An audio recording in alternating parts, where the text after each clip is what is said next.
Start करते हैं गैटन के चैप्टर नंबर 65 की पार्ट 4 की वीडियो, जिसमें हमने लिवर की, स्मॉल इंटेस्टाइन की और लार्ज इंटेस्टाइन की सिक्रीशंस वगैरह को देखना है। ठीक है, सबसे पहले देखते हैं bile secretion by the liver. Liver एक दिन में 600 से लेकर 1000 ml तक बाइल को प्रोड्यूस कर रहा होता है।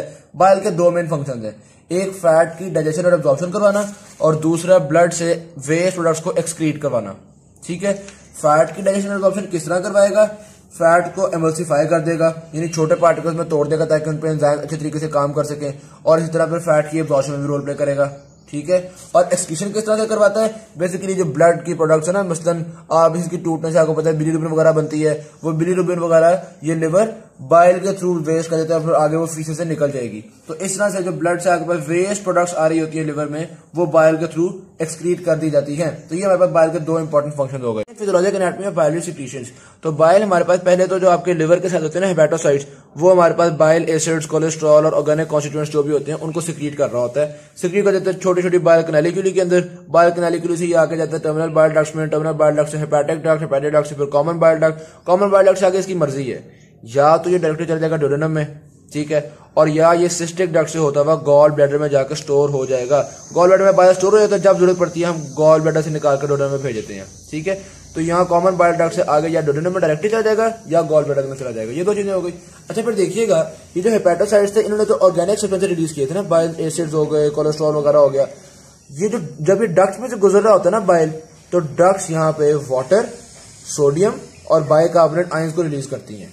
ठीक है, ये सोडियम और बाइकार्बोनेट आयंस जाके डोडेनम के अंदर जो एसिडिटी होती है उसको न्यूट्रलाइज करने में रोल प्ले करेंगे। और आपको पता है कि सिक्रीटिन हार्मोन होगा जो कि इन सोडियम और बाइकार्बोनेट आयंस की सिक्रीशन को इंक्रीज करवाएगा, क्योंकि सिक्रीटिन ही होता है जो कि एसिड के स्टिमुलस में रिलीज हो रहा होता है और एसिड को न्यूट्रलाइज करने की जिम्मेदारी उठाता है। सिक्रीटिन पैंक्रियास में भी बाइकार्बोनेट की सिक्रीशन को इंक्रीज करता है, इसी तरह सिक्रीटिन यहाँ भी इन डक्ट में बाइकार्बोनेट की सिक्रीशन को इंक्रीज करेगा। हमारे पास storing and concentrating bile in the gall bladder. हमने कहा था जो बाइल लिवर रिलीज कर रहा होता है वो कई दफा गॉल ब्लैडर के अंदर स्टोर हो जाता है। अब गॉल ब्लैडर की जो कैपेसिटी है वो है सिर्फ 30 to 60 ml।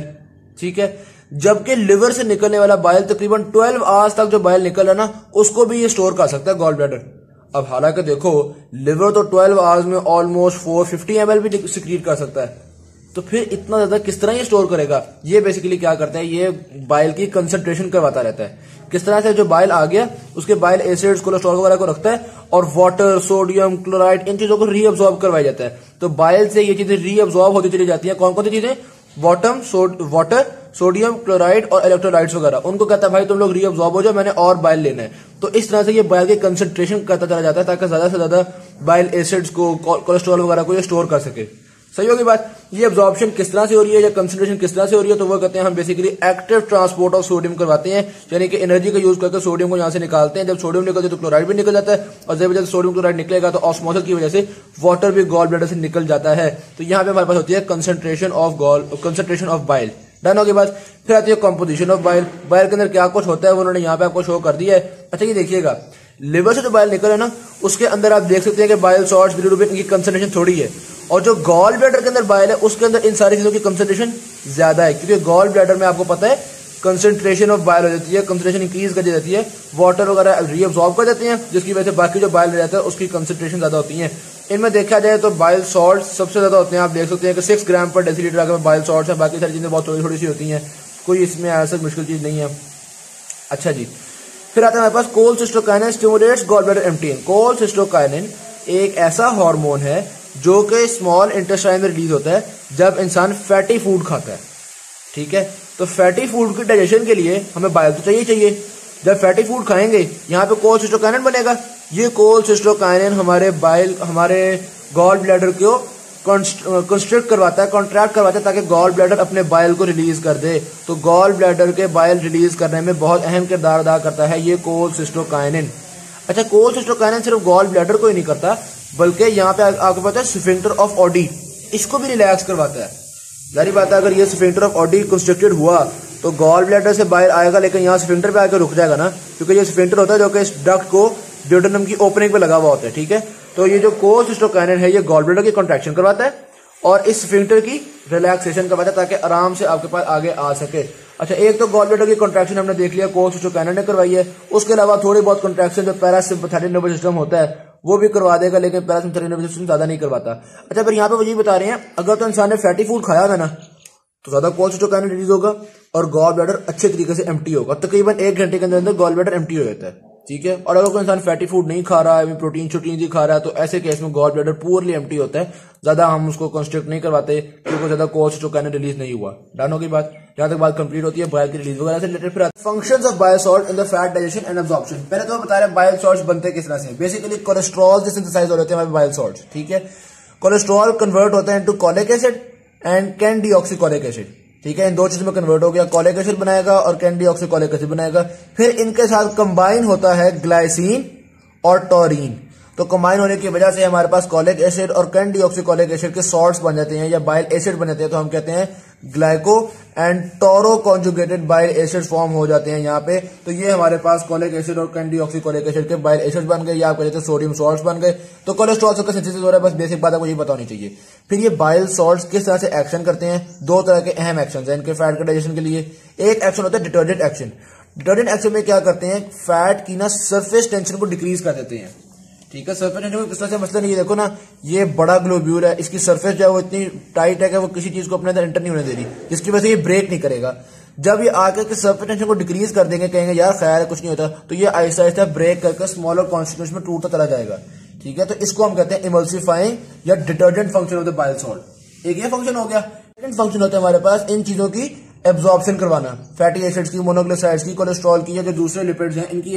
अब पहला क्या था कि ये बड़ा लिपिड था, हमने इसकी सरफेस टेंशन कम की, जिसकी वजह से ये इमल्सिफाई हो गए। ये देखो जो छोटे छोटे ये आपके पास 5-6 बन गए, ठीक है। ये 5-6 तो बन चुके हैं, लेकिन अभी भी ये कायम के अंदर सॉल्युबल नहीं है, ठीक है। इनकी पोलैरिटी ऐसी है कि ये बिल्कुल भी सॉल्युबल नहीं है, ये मेम्ब्रेन को क्रॉस नहीं कर सकते, बड़ी मुश्किल सामना करना पड़ रहा है। तो आपके पास होगा क्या, इनके ऊपर आके लग जाएंगे यूं बाइल एसिड या बाइल सॉल्ट्स, ठीक है। जब ये आके लग जाएंगे ना, तो ये जो बाइल एसिड्स हैं ये थोड़े बहुत सॉल्युबल हैं, सही होगी बात। तो ये आपके पास एक स्ट्रक्चर बन गया, इसको नाम देते हैं मिसेलेट, ठीक है। अब आप देखें इसकी जो आउटर सरफेस है ये सॉल्युबल है ना, या कायम के अंदर थोड़ी बहुत इनकी दोस्ती बनती है कायम के साथ। तो ये जनाबे वाली इसको लेके चले जाएंगे मेम्ब्रेन के अंदर, और इसको हम कहते हैं एक फेरीर एक्शन होता है। इस तरह एक फेरी हो गई, शिप हो गई, बोट हो गई, जो एक जगह से बंदे को लेकर दूसरी जगह चली जाती है ना, तो ये इसी तरह से इसको अपने साथ इसके साथ अटैच होंगे और इसको एक जगह से ट्रांसपोर्ट करवा के दूसरी जगह तक चले जाएंगे। वैसे इसको हम इंशाल्लाह डिटेल में चैप्टर नंबर 66 के अंदर डिस्कस करेंगे। डन होगी बात। तो फंक्शन ऑफ बाइल सॉल्ट्स हमने देखे 2 तरह के हो रहे हैं, एक डिटर्जेंट एक्शन हो रहा है और फिर दूसरा एब्जॉर्प्शन में हेल्प कर रहा है। फिर आता है हमारे पास एंटेरोहेपेटिक सर्कुलेशन ऑफ बाइल सॉल्ट्स। अब हुआ बेसिकली क्या है, ये देखो लिवर ने बाइल रिलीज किया, बाइल में बहुत सारे बाइल सॉल्ट्स और एसिड्स वगैरह थे, उन्होंने स्मॉल इंटेस्टाइन में आके फैट की अच्छी तरह इमल्सिफिकेशन की, फैट की एब्जॉर्प्शन में रोल प्ले किया, ये सारा रोल प्ले कर दिया बाइल सॉल्ट्स ने। बाइल सॉल्ट ये सारा रोल प्ले करने के बाद स्मॉल इंटेस्टाइन की ब्लड सर्कुलेशन में रीअब्जॉर्ब हो जाते हैं, ठीक है। तो 94% ऑफ द बाइल सॉल्ट्स जो है वो आपके पास रीअब्जॉर्ब हो रहे हैं।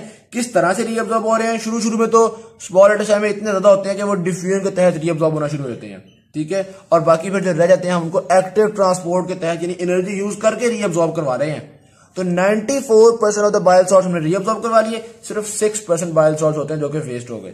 ये जो रीअब्जॉर्ब हो चुके हैं ब्लड में, ये फिर कहां जाएंगे, ये आपके पास जाएंगे लिवर में थ्रू द पोर्टल सर्कुलेशन।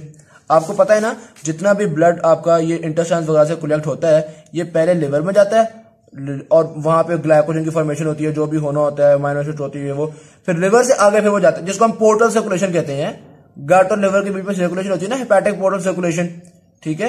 तो यहां पे स्मॉल इंटेस्टाइन से बाइल सॉल्ट्स एब्जॉर्ब हुए ब्लड में, ये ब्लड जाएगा लिवर में। जो बाइल सॉल्ट्स हमने स्मॉल इंटेस्टाइन से एब्जॉर्ब किए थे वो हम दोबारा लिवर को कहेंगे, हम लो भी लिवर अपने बाइल सॉल्ट्स वापस ले लो। डन होगी बात। तो यहां से बाइल सॉल्ट्स वापस आ जाएंगे लिवर में, लिवर इनको दोबारा बाइल में रिलीज कर देगा। तो इस तरह से एक ही बाइल सॉल्ट्स बार बार यूज हो सकते हैं। तकरीबन वो कह रहे हैं मतलब फीसिस में जाया होने से पहले 17 टाइम्स बाइल सॉल्ट इस तरह घूम घूम के यूज हो जाते हैं। ये देखिएगा 17 टाइम यूज हो जाते हैं।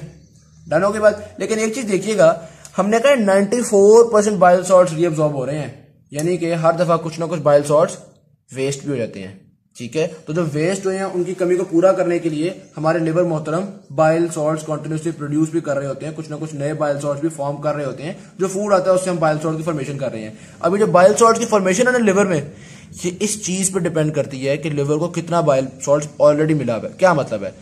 मतलब वो ये बता रहे हैं कि अगर कोई बाइल फिस्टूला हो जिसमें ये बाइल सॉल्ट्स वेस्ट हो जाए, एक्सटीरियर सारे निकल जाएं, ठीक है, कोई भी रीअब्सॉर्ब ना हो सके, तो हमने नोट किया कि ऐसी सिचुएशन में लिवर ने जो न्यू बाइल सॉल्ट्स की फॉर्मेशन थी वो बहुत इंक्रीज कर दी, वो 6 to 10 टाइम्स इंक्रीज कर दी है लिवर ने।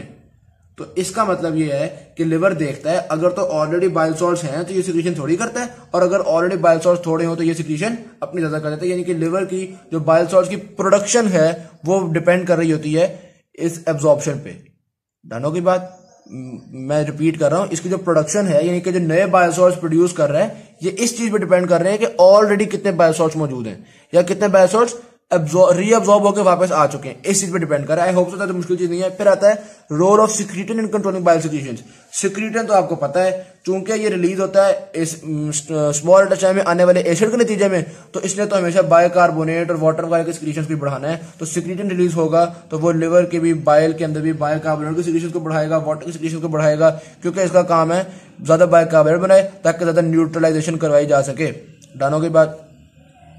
सिक्रीटन के बाद आता है हमारे पास liver secretion of cholesterol and gallstone formation. अब आप बेसिकली ये देखो, लिवर कोलेस्ट्रॉल वगैरह को भी रिलीज कर रहा है ना। कोलेस्ट्रॉल वाटर में कंप्लीटली इनसॉल्युबल होता है, लेकिन ये जो बाइल सॉल्ट्स हैं, बाइल एसिड्स हैं, ये कोलेस्ट्रॉल के साथ अटैच हो के इसको थोड़ा बहुत सॉल्युबल फॉर्म में ले जाते हैं और इसको आगे ट्रेवल करवा जाते हैं, इसको रुकने नहीं देते। अगर कुछ एबनॉर्मल कंडीशंस हो और ये लिवर और ये कोलेस्ट्रॉल जब प्रेसिपिटेट हो जाए तो ये यहाँ पे बाइल के अंदर प्रेसिपिटेट हो जाएगा और हमारे पास स्टोन्स फॉर्म करना शुरू कर देगा, जिसको हम कहते हैं कोलेस्ट्रॉल गॉल स्टोन्स। ठीक है, तो ज्यादा कोलेस्ट्रॉल हो जाए और वो यहाँ पे प्रेसिपिटेट हो जाए तो आपके पास गॉल स्टोन्स बन जाते हैं। अब एक इंसान जो ज्यादा फैटी डाइट खा रहा है उसमें ज्यादा कोलेस्ट्रॉल आएंगे, ज्यादा चांसेस है गॉल स्टोन्स बनने के। जो कम फैटी डाइट खा रहा है उसमें थोड़े चांसेस है कोलेस्ट्रॉल के ये स्टोन्स बनने के। तो ये बात आपने देख ली। अच्छा, फिर वो बता रहे हैं कि ये आमतौर पर ऐसा क्यों होता है कि कोलेस्ट्रॉल यहाँ पे प्रेसिपिटेट हो गया है। हो सकता है गॉल ब्लैडर के जो एपिथेलियम है जो कि रीअब्जॉर्प्शन करवा रही थी कंसंट्रेशन ऑफ बाइल के लिए, उसकी कोई क्रोनिक इन्फेक्शन हो गई है। ठीक है, तो ऐसी किसी लो ग्रेड क्रोनिक इन्फेक्शन में वो हो सकता है बहुत ज्यादा रीअब्जॉर्प्शन कर ले। जब वो बाइल सॉल्ट्स की और इन चीजों की एक्सेसिव एब्जॉर्प्शन कर लेगी तो एज अ रिजल्ट जो कोलेस्ट्रॉल है वो आपके पास प्रेसिपिटेट कर जाएगा और यहाँ पे आपके पास स्टोन्स बन जाएंगे। यहां तक पूरी डिटेल्स थी हमारे पास बाइल से related. Secretion of small intestine, तो स्मॉल इंटेस्टाइन के अंदर स्पेशल म्यूकस ग्लैंड्स होते हैं जिनको हम नाम देते हैं ब्रूनर्स ग्लैंड्स। ठीक है, ये हमारे डोडिनम के कौन से पोर्शन में मौजूद है ये देखिएगा। ये आपके स्टमक के बाद स्मॉल इंटेस्टाइन स्टार्ट हो रही है ना। ठीक है, यहां से ये स्टार्ट हो गई और फिर ये आपके पास वो वाला पोर्शन है जहां से ये बाइल और पैंक्रियाटिक सिक्रीशंस रिलीज होंगी। ये है papilla of waiter. Papilla of waiter कौन सा पोर्शन होता है जहां पे ये लिवर से आने वाली सिक्रीशन और पैंक्रियास से आने वाली सिक्रीशन मिल जाती है ना, उसको हम ये जो छोटी सी डक्ट बन रही है इसको हम कहते हैं पेपिला ऑफ वेटर। और फिर ये पेपिला ऑफ वेटर डोडिनम में ओपन हो रही है। तो वो बता रहे हैं इसकी ओपनिंग से लेके ऊपर ये जो यहाँ जो इनिशियल पोर्शन है डोडिनम का, यहाँ पे खास तौर पे ये वाली म्यूकस सिक्रीशन बहुत ज्यादा होती हैं। देखो ना, स्टमक से अभी एसिड सिक्रीशन यहाँ पे आती है तो ये वाला एरिया बहुत ज्यादा एक्सपोज्ड है। तो इस जगह पे जरूरत है हमारे पास एल्कलाइन म्यूकस को फॉर्म करने की। उसके अलावा एक और चीज देखिएगा, इस एसिडिटी को खत्म करने के लिए हमने बाइकार्बोनेट रिलीज करवाना होता है ना। अब बाइकार्बोनेट आना होता है लिवर से, बाइकार्बोनेट आना होता है पैंक्रियास से, ज्यादातर वही से आता है ना। तो यहां से आने वाला जो बाइकार्बोनेट है वो तो इस जगह पर रिलीज होगा। तो इससे आगे तो चलो फिर बाइकार्बोनेट कुछ ना कुछ न्यूट्रलाइज कर देगा, लेकिन इससे पीछे वाला जो पोर्शन है वहां पे तो स्टमक से बहुत एसिडिक सिक्रीशन आई हुई है ना, वहां पे तो हमें अपने स्मॉल इंटेस्टाइन को बचाना पड़ेगा। ठीक है, तो इस पोर्शन में खास तौर पे बहुत ज्यादा म्यूकस ग्लैंड होते हैं, ब्रूनर्स ग्लैंड होते हैं जो कि एल्कलाइन म्यूकस प्रोड्यूस करते हैं। एल्कलाइन म्यूकस की जो प्रोडक्शन है वो स्टिमुलेट हो रही होती है टेक्टाइल या इरिटेटिंग स्टिमुलाई से, तभी वजह से फूड आएगा, या वेगस स्टिमुलेशन यानी पैरासिम्पैथेटिक नर्वस सिस्टम भी इस म्यूकस की सिक्रीशन को इंक्रीज करवाता है, या वो कह रहे हैं गैस्ट्रोइंटेस्टिनल हार्मोन खासतौर पर सिक्रीटिन।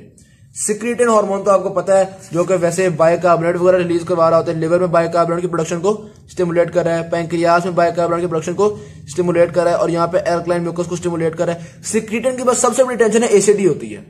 ये एसिड के नतीजे में रिलीज होता है और मुख्तलिफ जगह पे बॉडी को एसिड से बचाने के लिए इससे कहता है भाई बाइकार्बोनेट रिलीज करो, हमने इसको स्मॉल इंटेस्टाइन को एसिड से बचाना है। इसको कहता है भाई बाइकार्बोनेट रिलीज करो, हमने स्मॉल इंटेस्टाइन को एसिड से बचाना है। और इसी तरह से फिर ड्यूटेनम के इनिशियल पोर्शन से कहता है कि भाई अभी तुम्हारे पास बाइकार्बोनेट नहीं पहुंच सकेगा, तुमने एसिड से बचना है, प्लीज म्यूकस अंदर रिलीज करो। तो सिक्रीटिन ने हर जगह ना बस एसिड से बचाना होता है, हर जगह पे आप देख सकते हैं।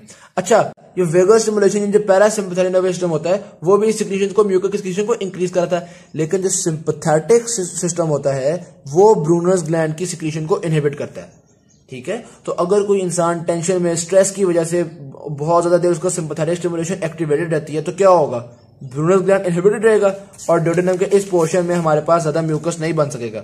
जब इस पोर्शन में ज्यादा म्यूकस नहीं बनेगा तो इसके चांसेस हैं कि स्टमक से आने वाला एसिड इस जगह के वॉल्स को डैमेज कर दे और हमारे पास पेप्टिक अल्सर्स कॉज हो जाएं। तो ये वजह है कि स्ट्रेस की वजह से पेप्टिक अल्सर्स कॉज हो सकते हैं ड्यूटेनम के अंदर। डानो की बात, यहां तक हमने डिटेल्स देख ली ब्रूनर्स ग्लैंड की। उसके बाद देखते हैं हम, जब हमने ग्लैंड्स की डिटेल्स डिस्कस की थी ना, यहाँ पे हमने कहा था कि 3-4 तरह के ग्लैंड्स होते हैं। तो एक ग्लैंड मैंने कहा था यूं इस तरह से ना, यूं अंदर की तरफ गए हुए होते हैं, ठीक है। इन्वेजिनेशन बनी हुई थी छोटी छोटी सी, ये इन्वेजिनेशन यहाँ पे स्मॉल इंटेस्टाइन में होते हैं जिनको हम नाम देते हैं क्रिप्ट्स ऑफ लिम्बरकुन, ठीक है। ये आप यहाँ पे उन्होंने एक इन्वेजिनेशन शो की हुई है। इसके अंदर आप देख सकते हैं मुख्तलिफ तरह के सेल्स हैं। एक तो यहाँ पे गॉबलेट सेल्स हैं जो म्यूकस सेल्स होते हैं, ठीक है, जो म्यूकस को रिलीज कर देते हैं। पूरी स्मॉल इंटेस्टाइन में बल्कि पूरी गट में म्यूकस रिलीज हो रही होती है, तो यहाँ पे आपके पास क्रिप्ट्स के अंदर ये म्यूकस सेल्स मौजूद हैं, एपिथेलियल सेल्स मौजूद हैं। अच्छा, फिर एक और तरह का सेल होते हैं जिनको हम कहते हैं एंटेरोसाइट्स। तो यहाँ पे आपके पास म्यूकस सेल्स हैं या गॉबलेट सेल्स, और दूसरा एंटेरोसाइट्स हैं। ये एंटेरोसाइट्स बेसिकली बड़े मजेदार काम कर रहे हैं। अब देखना बेसिकली हो क्या रहा है। एक तरफ ये आपके पास इन्वेजिनेशन है, दूसरी तरफ आपके पास यूं विलाय भी होते हैं। आपके स्मॉल इंटेस्टाइन में विलाय भी तो होते हैं ना, ढेरों ढेर, ठीक है। तो ये मैंने आपको शो कर दिया, एक तरफ इन्वेजिनेशन है, एक तरफ विलाय है। विलाय के ऊपर भी म्यूकस सेल्स होंगे, इन्वेजिनेशन में म्यूकस सेल्स होंगे, विलाय के ऊपर भी एंटेरोसाइट्स होंगे, नीचे भी एंटेरोसाइट्स होंगे। अब होता क्या है बेसिकली, ये जो एंटेरोसाइट्स है ना, ये एक तरफ वाटर की या ईसीएफ का जो फ्लूइड वगैरह था उसकी सिक्रीशन का ना, दूसरी तरफ एब्जॉर्प्शन। अजीब बात लगी ना। अब देखो, ये जो विलाय है इसका क्या काम है, एब्जॉर्प्शन ऑफ सब्सटेंसेस करना, ठीक है। तो ये जो डीप है ना, क्रिप्ट्स के एंटेरोसाइट्स यहाँ पे ब्लड से एक्स्ट्रासेलुलर फ्लूइड जो भी होता है, प्लाज्मा जो भी मतलब एस्ट्रोनिक फ्लूइड हो, कोई खास सिक्रीशन नहीं करनी, बस जो भी फ्लूइड होता है ना उसको यहाँ से रिलीज करता चला जा रहा है। अब नीचे से फ्लूइड रिलीज होता चला जा रहा है और विलाय में ऊपर से वो फ्लूइड एब्जॉर्ब होता चला जा रहा है। ये जो आपके पास वाटर की एक या फ्लूइड की एक इस तरह की ट्रांसपोर्ट है ना, ये हमारी एब्जॉर्प्शन में बड़ी हेल्प करती है। किस तरह से एब्जॉर्प्शन में हेल्प करती है, देखो मिसाल के तौर पे यहाँ पे कुछ थोड़ी सी ग्लूकोज पड़ी है, यहाँ पे कोई अमीनो एसिड पड़े हुए हैं जिन्होंने यहाँ पे एब्जॉर्ब होना था, ठीक है। अब बजाय इसके रूखा रूखा एब्जॉर्ब हो, यहाँ से वाटर आएगा और अपने साथ बहा के इसको अंदर ले जाएगा, और वाटर आएगा और अपने साथ बहा के इसको लेकर चला जाएगा। तो नीचे से वाटर रिलीज होता चला जा रहा है, ऊपर वाटर एब्जॉर्ब होता चला जा रहा है। तो ये आपके पास एक तरह की वाटरी व्हीकल बन रही है जो कि सब्सटेंसेस को अपने साथ लेके जाती चली जा रही है। जिस तरह एक पानी का सिंक होता है ना, उसमें ऊपर हम नलका खोल देते हैं और नीचे आपके पास वो ड्रेन लगा हुआ होता है। इससे होता क्या है, सिंक में अगर कोई पार्टिकल्स वगैरह पड़े हो तो वो पानी मतलब सिंक में पानी गिरता है और वो उन पार्टिकल्स को जमा करके ड्रेन में ले जाता है, ठीक है। तो ये भी एक वाटरी व्हीकल है कि एक तरफ से पानी निकल रहा है, नीचे से पानी ड्रेन हो रहा है, और सिंक में जो भी आपकी टूथपेस्ट होगी, जो भी चीज होगी, वो उस पानी के साथ ड्रेन होकर अंदर चली जाएगी। तो वही काम यहाँ पे हो रहा है, नीचे से हम पानी रिलीज कर रहे हैं, ऊपर पानी एब्जॉर्ब कर रहे हैं। तो रास्ते में बहुत सारी सब्सटेंसेस को एब्जॉर्प्शन में ये चीज हेल्प कर रही होती है। तो ये हमारे पास एंटेरोसाइट्स का काम है कि एक तरफ एंटेरोसाइट्स वाटर और इलेक्ट्रोलाइट्स को रिलीज कर रहे हैं और ऊपर एंटेरोसाइट्स ही इसको एब्जॉर्ब कर रहे होते हैं। डानो की बात। फिर आते हैं हम mechanism of secretion of watery fluid. Watery fluid की सिक्रीशन की जो हमने कहा कि ये इतने सारे यहाँ पे वाटरी फ्लूइड है वो सिक्रीट हो रहा है, और भाई कैसे हो रहा है, इसमें ये मतलब कोई आसान चीज तो नहीं है ना वाटरी फ्लूइड को सिक्रीट करना। तो सीधी सी बात है हम यहाँ पे क्लोराइड और बाइकार्बोनेट आयंस की एक्टिव ट्रांसपोर्ट करवाते हैं, यानी एनर्जी यूज करके हम यहाँ से क्लोराइड को रिलीज करते हैं और बाइकार्बोनेट को रिलीज करते हैं। जब इन दोनों को रिलीज करेंगे तो देखो इतने नेगेटिव आयंस बाहर जा रहे हैं, सोडियम को भी शर्म आ जाएगी कि मैं पॉजिटिव हूँ यार, बाहर इतनी नेगेटिविटी है, सोडियम भी रिलीज हो जाएगा। जब इतने सारे आयंस रिलीज हो चुके हैं तो वाटर का तो हक बनता है, जहां पे ज्यादा आयंस है वहां पे वाटर भी जाए, तो ऑस्मोसिस की वजह से यहाँ पे वाटर का भी रिलीज हो जाएगा, वाटर को भी शर्म आएगी, मुझे भी निकलना चाहिए, ठीक हो की बात। तो हम एक्टिव सिक्रीशन करवाते हैं क्लोराइड की और एक्टिव सिक्रीशन करवाते हैं बाइकार्बोनेट की। एज अ रिजल्ट सोडियम भी निकल जाता है और वाटर भी निकल जाता है, तो ये हमें वाटर सिक्रीशन हो गई। फिर देखते हैं digestive enzyme small intestinal secretions. अब जो हमने देखा स्मॉल इंटेस्टाइन ने ब्रूनर ग्लैंड से म्यूकस वगैरह बनाया, फिर हमने देखा कि क्रिप्ट्स ऑफ लिम्बरकुन ने एक तो गॉबलेट से म्यूकस बनाया, दूसरा एंटेरोसाइट्स का हमने देखा वो किस तरह से वाटरी व्हीकल बना रहे हैं लेकिन डाइजेस्टिव एंजाइम भी तो होते हैं ना स्मॉल इंटेस्टाइन की सिक्रीशंस में। अब यहाँ पे बेसिकली जो डाइजेस्टिव एंजाइम है ना, वो देखना विलाय के जो सेल्स है ना, ये अब मैं जरा बड़ा बड़ा शो कर रहा हूँ। ये आपके पास मिसाल के तौर पर क्रिप्ट था और ये आपके पास विलाय है, ठीक है। विलाय के ये सेल्स मौजूद हैं जो कि एब्जॉर्प्शन कर रहे हैं। अब ये जो सेल्स होते हैं ना, खास तौर पर जो एब्जॉर्प्शन कर रहे होते हैं, उनके अंदर डाइजेस्टिव एंजाइम्स होते हैं। और डाइजेस्टिव एंजाइम्स क्यों होते हैं, ताकि जो फूड आ रहा है ना हमारे पास वो थोड़ा कम एब्जॉर्ब हुआ होता है, वो हमको कंप्लीटली एब्जॉर्ब कर लेते हैं। ये इंशाल्लाह हम चैप्टर नंबर 66 में डिटेल से पढ़ेंगे। जिस तरह प्रोटीन की आप देख सकते हैं, यहाँ पे आपके पास पेप्टिडेजेस मौजूद हैं। क्यों मौजूद हैं, क्योंकि आपके स्मॉल इंटेस्टाइन में अगर कोई पेप्टाइड्स हैं, कोई पेप्टोन है जो प्योर मतलब कंप्लीटली अमीनो एसिड नहीं ब्रेक हुई, तो एब्जॉर्ब करते करते हम उनको कंप्लीटली अमीनो एसिड ब्रेक कर देंगे विद द हेल्प ऑफ पेप्टिडेजेस। इसी तरह से हमारे पास कार्बोहाइड्रेट्स के लिए सुक्रेज, मैल्टेज, आइसोमेल्टेज और लैक्टेज है। क्यों, ताकि अगर सुक्रोज आ रही है तो सुक्रोज को हमने ब्रेक करना ना, ग्लूकोज में और फ्रुक्टोज में हम तो चाहते हैं मोनोसैकेराइड में ब्रेक करना। तो अगर सुक्रोज एब्जॉर्ब हो रही है तो ये जो सेल्स होते हैं एब्जॉर्प्टिव सेल्स जो कि एब्जॉर्प्शन कर रहे हैं, वो इस सुक्रोज को ब्रेक कर देंगे इनटू ग्लूकोज। तो यहाँ पे जो सेल्स हैं जो कि खास तौर पे एब्जॉर्प्शन में रोल प्ले कर रहे होते हैं, इनके अंदर डाइजेस्टिव एंजाइम्स होते हैं। इसी तरह से इंटेस्टिनल लाइपेज भी होता है, ताकि जो फैट्स आ रहे हैं उनको अच्छी तरह से ग्लिसरॉल और फैटी एसिड वगैरह में ब्रेक किया जा सके। तो ये हमने देखा कि स्मॉल इंटेस्टाइन के विलाई के ऊपर जो एब्जॉर्प्शन करने वाले सेल्स होते हैं, इन एब्जॉर्प्शन करने वाले सेल्स के अंदर बहुत ज्यादा ये मौजूद है, एंजाइम मौजूद है।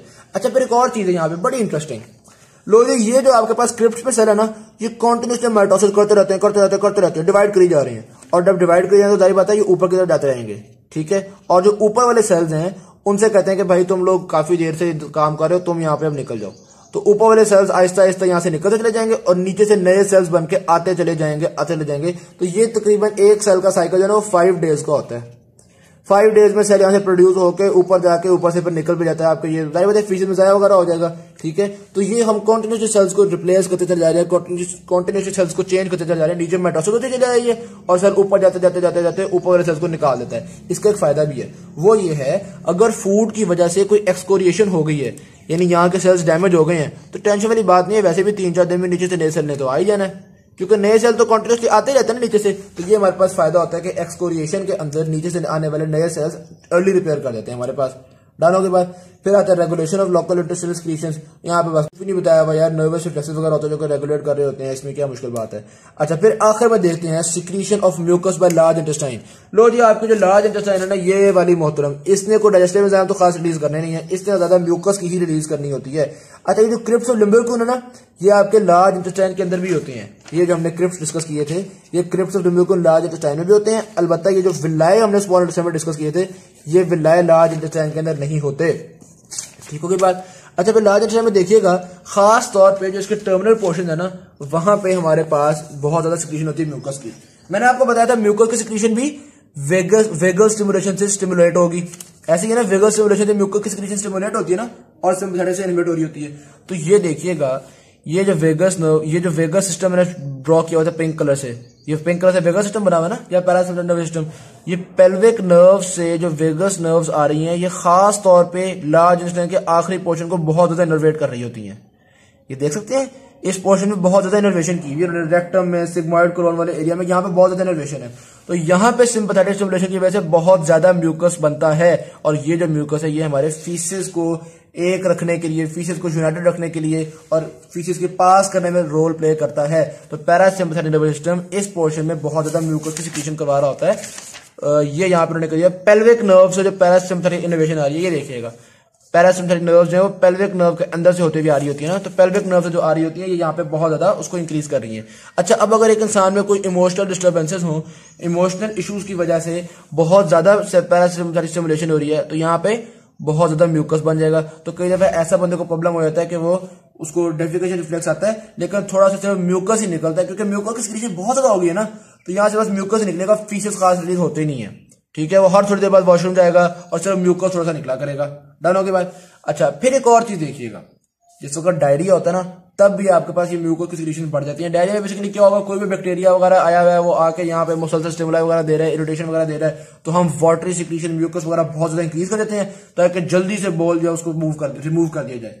इसमें ये तो जरूर होगा कि जब जल्दी से रिमूव किया तो लार्ज इंटेस्टाइन्स वाटर को अच्छे से रीअब्सॉर्ब नहीं कर सकी, तो बहुत सा वाटर, बहुत से इलेक्ट्रोलाइट्स वगैरह जो है वो वेस्ट हो जाएंगे। लेकिन हम चाहते हैं कि बैक्टीरिया को जल्द से जल्द निकाला जाए, तो इसलिए हम उसको जल्दी से निकाल देंगे। तो ये डायरिया का सारा सिस्टम था जो यहाँ पे हमने डिस्कस कर लिया है। अच्छा, बस सिंपल सी बात यही थी। Thank you very much. Video अच्छी लगी शेयर जरूर कीजिएगा, चैनल को सब्सक्राइब कीजिएगा। अल्लाह हाफिज।